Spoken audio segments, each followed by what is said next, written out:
What? Go ahead and tell the story.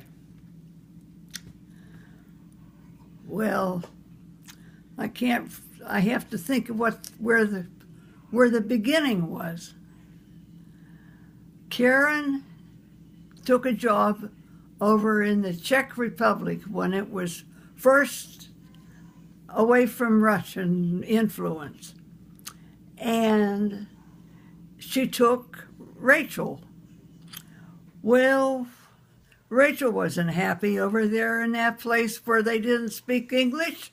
So somehow we convinced, was it Bernadette? No, what's... Laney went over. Laney, to go and be there with Rachel. So then Dad and I were going to go over and visit. And somehow Bernadette must have felt left out because, you know, there were those two girls over there, and we were going to visit and do all this traveling, and she wasn't there. So we said, well, Bernadette, come with us. So that's what happened. So we had 3 teenagers over in the Czech Republic, in Rondriko Vorodic. And, of course, Rachel and Laney, I guess, had been there for a while, and so they knew everything. So as soon as we got there, as soon as Dad and I got there, they were educating us about how you had to live over there. The stores everything was state run. So the stores were not open on Saturday or Sunday. So you had to be organized enough to buy all the food that you wanted for the weekend by Friday. Well, that led to many problems.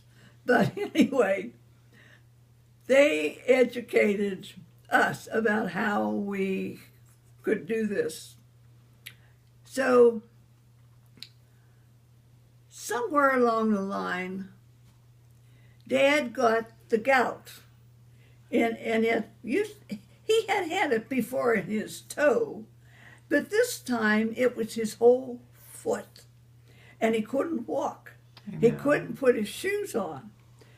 They said, well, you'll have to go to the hospital. And I said, well, he can't walk to get to the hospital. We'll send an ambulance. I said, okay, that'll work. So it's 8 o'clock in the morning, and it's Karen's first day at work in this new job, and the ambulance comes to get Grandpa to take him to the hospital. They didn't have an ambulance. All they had was a car. They called it an ambulance, but it wasn't an ambulance. So somehow we got Grandpa into this thing, and we got him over to the hospital, and they took tests and all this stuff. And incidentally, that's where the first time that anybody ever told him he was diabetic. I didn't know that. But they said, well, you're going to have to stay in the hospital. And his version of this was, he took one look at the nurse, and the nurse was a big, Brunhilde. a big, and he said, no way, I'm not going to that hospital. I will stay in our room, and I'll keep my foot elevated, and I'll do all these different things, but I'm not going to the hospital. So I don't know what the confusion was about the car, but somehow I guess I couldn't drive the car that we had rented for us to be, I had to have a automatic. I couldn't drive the stick shift. So who was it? Somebody, must have been Rachel. Anyway, one of the girls and I went down to, we went across the border and down to, I forget the name of the city, and they said, oh, we don't have the kind of car you need. You have to go all the way across the country to some other city to be able to get the car. And I don't know how we got there. That was an adventure too. But we did manage to get this car, and we started north to go back to the Czech Republic.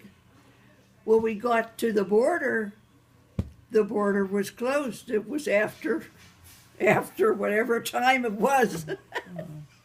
So there we are, one of the girls and me in this car waiting for, they told us that the border would open at, I don't know, 7 in the morning or something.